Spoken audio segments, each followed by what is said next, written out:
Всем привет! Меня зовут Таштанбек Турбумбетов, я один из основателей Центра аренды снаряжения. Сегодня я развиваю бизнес, который помогает путешественникам исследовать Кыргызстан безопасно и комфортно. История Таштана началась с простой мечты – сделать активный отдых в Кыргызстане доступным и безопасным для всех. Сначала он работал гидом в горах, сопровождая туристов по сложнейшим маршрутам.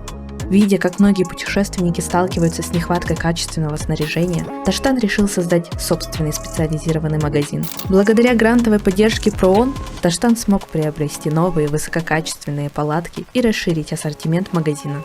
С поддержкой проекта ПРООН «Содействие торговли» мы вышли на новый уровень. Сегодня я горжусь тем, что мой бизнес не только растет, но и вносит вклад в развитие устойчивого туризма. Мы создали новые рабочие места, обучили молодых гидов, продолжаем развивать культуру ответственного туризма. Проект ПРООН «Содействие торговли», реализуемый при поддержке правительства Финляндии в партнерстве с фондом ФСДС, помогает предпринимателям Кыргызстана расширить возможности в сфере приключенческого туризма.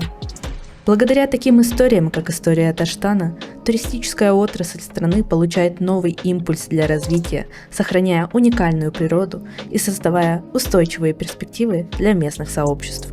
Для меня туризм – это не просто бизнес, это образ жизни. Я сам стараюсь выбраться каждую неделю на природу, в горы, к реке, туда, где чувствуешь настоящий Кыргызстан. И через экотрек я хочу передать эту любовь другим, показать миру нашу страну такой, какая она есть, живой, чистой и первозданной. Здесь собираются те, кто чувствует так же. Вместе мы создаем не просто туристов, а сообщество людей, которые уважают природу, ценят традиции и верят. Кыргызстан достоин быть одним из лучших направлений для развития устойчивого и приключенческого туризма. Грантовая поддержка бизнес-идей в проекте ПРООН «Содействие торговли» способствовала созданию 58 новых рабочих мест, из которых 46 предназначены для женщин. Благодаря грантам 16 бенефициаров нашли 5 решений, которые способствуют климатически жизнестойкому развитию с низким уровнем выбросов и могут быть тиражированы на других объектах туристического бизнеса.